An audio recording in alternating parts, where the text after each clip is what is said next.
And that was very good for him, you know what I mean? And everybody was envious, as I would be naturally at the time. But in reality now, obviously, I wouldn't trade it with him. Rest in peace. For weeks, Mulholland Drive sat frozen in silence after a heartbreak that rocked Hollywood to its core.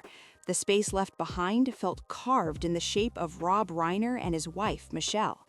Everyone waited for something, a word, a sign, anything from the couple who once defined the canyon's soul. Headlines kept spinning, experts kept guessing, and friends posted heartfelt messages that only made the silence louder. But from the man who watched it all from above, the canyon legend himself, Jack Nicholson, there was nothing. No statement, no whispers, no leaks. Jack never moves on anyone else's clock, and this moment was no exception. When he finally agreed to speak, it was on his terms. No cameras, no studio lights, just a recorder on an oak table in his dim living room as the sun dipped low over the canyon he's called home for decades. You know, he's rather a nice, very mild gentleman. You know, he was rather a nice, very mild gentleman. Jack sat surrounded by memories, art, and a lifetime lived under pressure. His shades stayed on, not to hide, but because they were part of him now.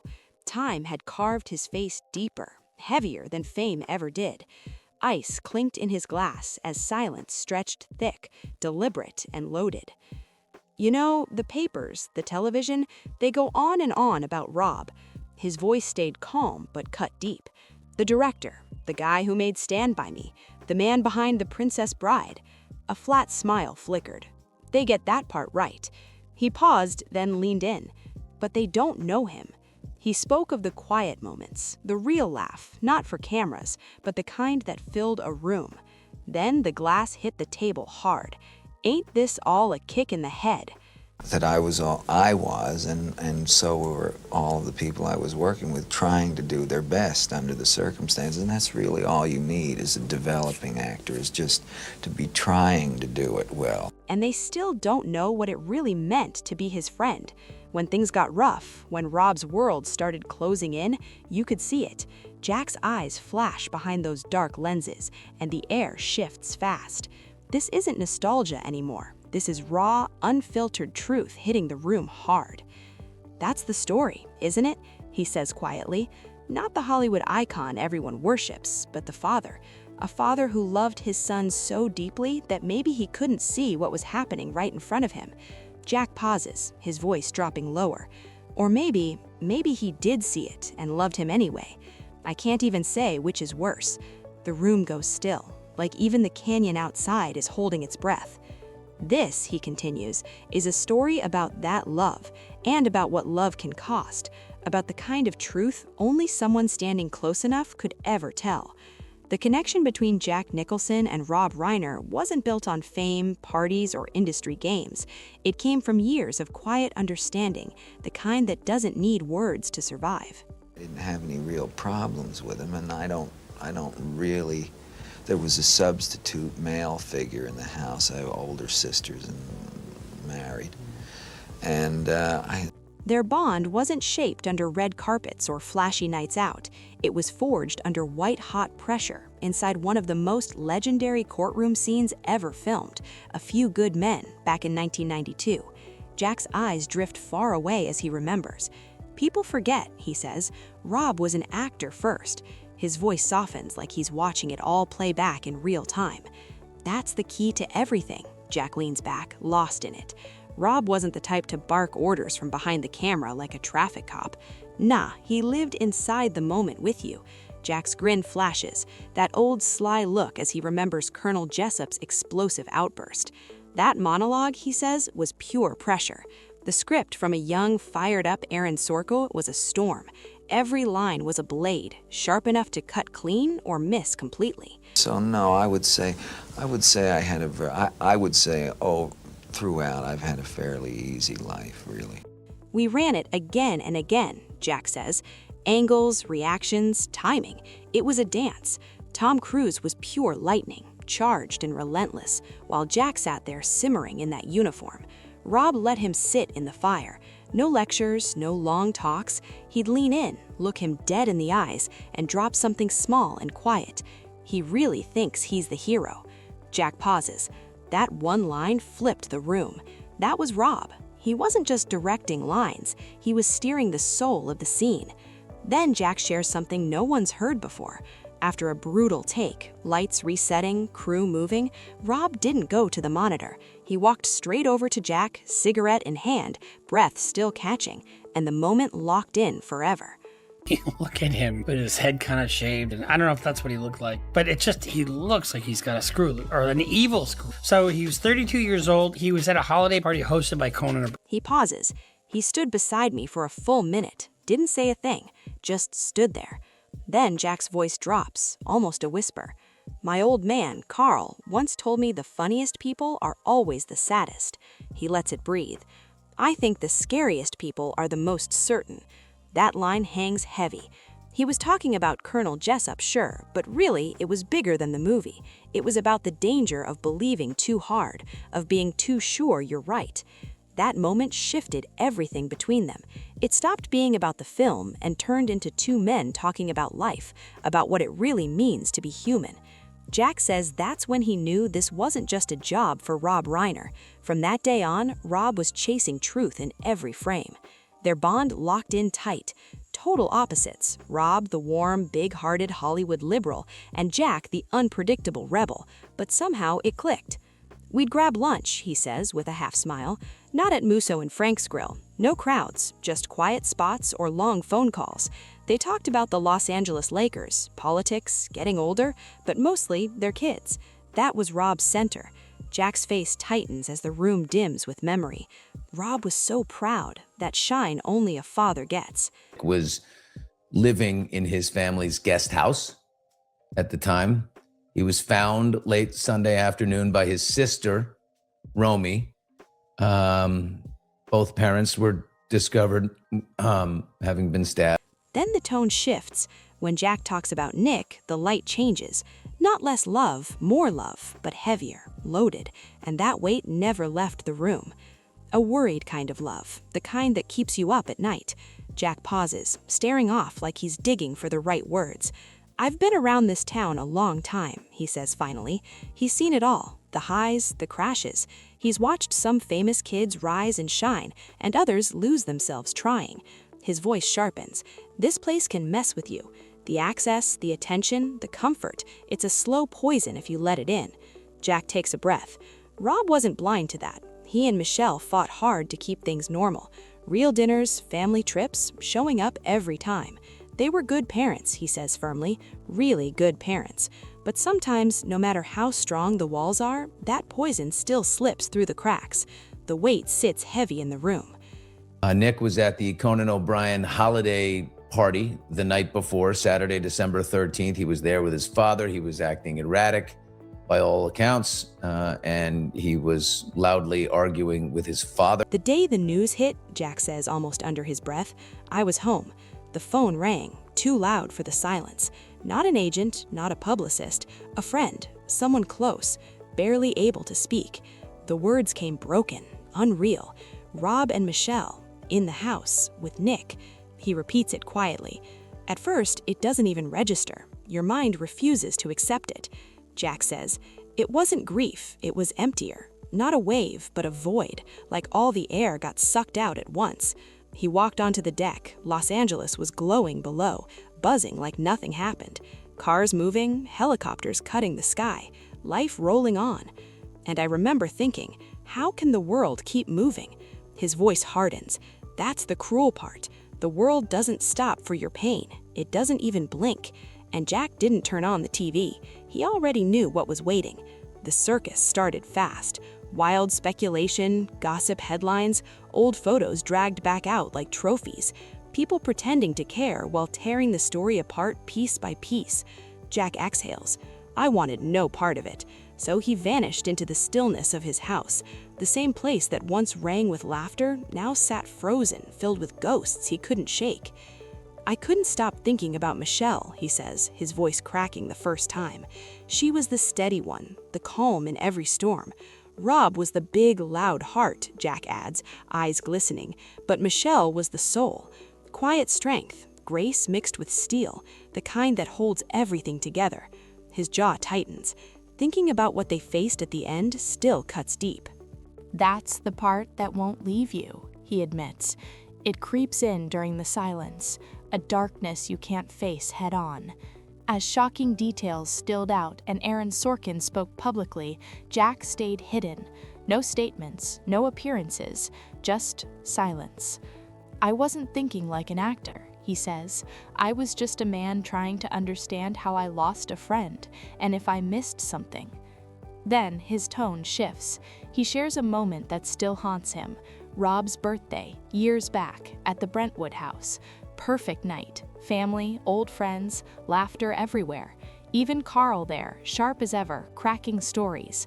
It felt right. Then Jack saw Nick walk in. He pauses. I've seen that look before. Restless anger with nowhere to go, looking for somewhere to land. Not loud, not sloppy, something deeper, something off. Later, Jack went inside for a drink.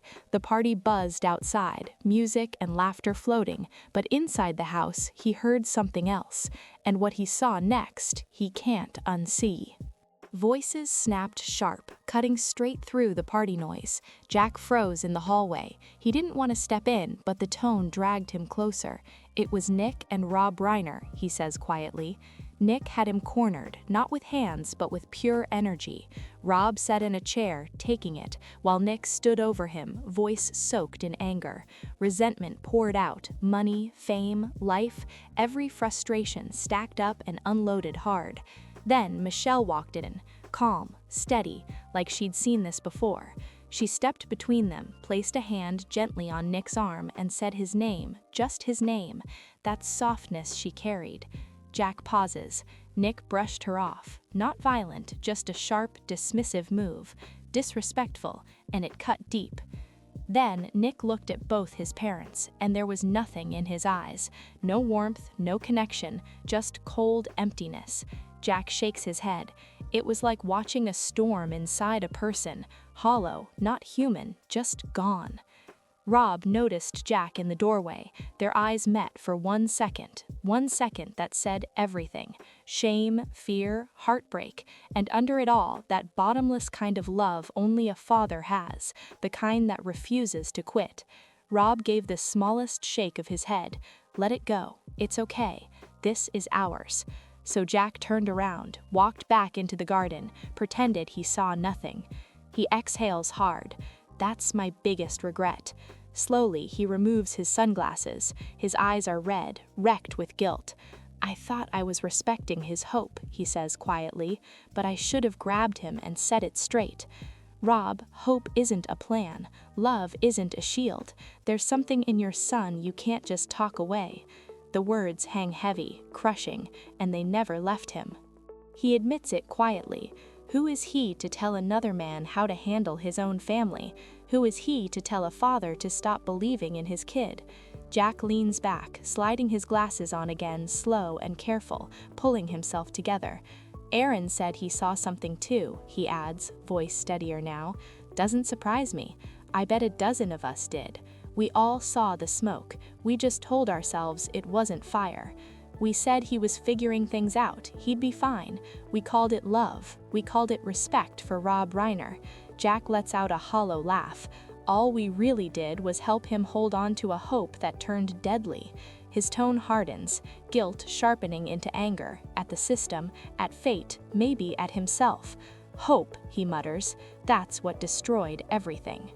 The talk drifts to now, the case, the coverage, the facts. Nick sitting in county, charged with 2 counts, trial set for January. Jack scoffs softly. Justice, the word tastes bitter. What does that even mean here? You lock him away, put him on trial, and then what? It doesn't bring Rob or Michelle back. It doesn't heal anything. It's just numbers trying to balance a ledger that'll never add up. After a long silence, his voice softens. I keep thinking about Roy and Jake, the ones left behind, the ones who wake up and keep going. He read their statement, how they chose love, how they refused to tear down their brother. Jack shakes his head, almost in awe. That's Rob and Michelle. That's how they raised them. In the middle of betrayal and pain, their instinct was grace, protecting what light was left. Jack leans forward. That's strength. He stares out at the hazy city. Maybe that's the only justice there is. The good they put into the world doesn't die. It keeps going, in the kids, the films, and the people who truly knew them. The ones who really knew the man behind the camera and the woman who kept his world steady. Jack falls quiet again. The city stretches endlessly below, proof that life, no matter how shattered, never stops moving. The silence grows heavy, the kind that says more than words ever could. The recorder hums softly. Cars rush somewhere down the canyon. Jack doesn't notice anymore. This isn't an interview now. It's just an old friend sitting alone trying to understand what's gone. The last time I talked to him, he says after a long pause, was about a month before everything. Just a phone call, Lakers talk, a dumb movie trailer. Nothing important, or so it seemed. Then Rob went quiet, just for a second. Jack's voice softens. "You know, Jack," he said, "we did all right. We made movies. We told stories. It's a pretty good life." Jack smiles sadly. "Yeah, Rob, it is." Then the call ended. Jack stands and walks to the window overlooking Los Angeles, one man against an endless sprawl that gave and took just as much. When he speaks again, his voice is muffled through the glass. He always looked for the good in people. That's what made Rob Reiner special. Stories about underdogs, friendship, love that meant something. He believed in happy endings, really believed.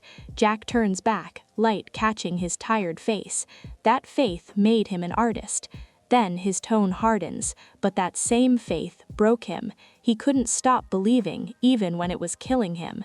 He spent his life directing heroes and villains, he says low, but the real villain wasn't out there. He pauses. It was under his own roof. His jaw tightens. That's a truth nobody can carry. The interview ends without a word, just a nod, and the final image lingers. Jack Nicholson standing alone above the city, haunted not by roles, but by the ghost of a friend he couldn't save. The silence on Mulholland Drive returns, but it's changed. It's not empty anymore. It's heavy, loaded with truth, memory, and everything that finally was said out loud. Night settles over the canyon, the city lights below glowing like a distant galaxy, cold and indifferent to the secrets whispered above it. The recorder sits dead on Jack Nicholson's table, but the room still feels alive, charged, like a confession that refuses to fade. Wind brushes the windows. Jack stands by the fireplace, lights off, staring into dying embers. He reaches for an old photo from the set of A Few Good Men. Rob Reiner laughing, eyes full of belief. Jack beside him, mid-smirk. Another lifetime. "You always said stories could save people," he mutters. "Guess you never thought yours would end like this." His voice cracks. He sets the frame down like it's sacred. His phone buzzes. A message from Aaron Sorkin. 5 words. "You did the right thing." Jack stares. Right thing? When truth burns everyone it touches? He lights a cigarette, smoke curling into the night as a coyote howls somewhere far off. Jack almost smiles. "You'd write this better, Rob," he whispers. Morning creeps in. Jack hasn't slept. Coffee cold, ashtray full. The photo still there, refusing to leave. He looks tired, real tired. Then a knock. His housekeeper sets down the paper. The headline stares back at him. Nick Reiner trial date confirmed. Jack exhales. Long, slow, heavy. This wasn't just a Hollywood story. It was a human one. If this hit you, don't stay quiet. Comment your thoughts, like the video, share it, and subscribe to Silent Stardom. Some stories deserve to be remembered, even when they hurt.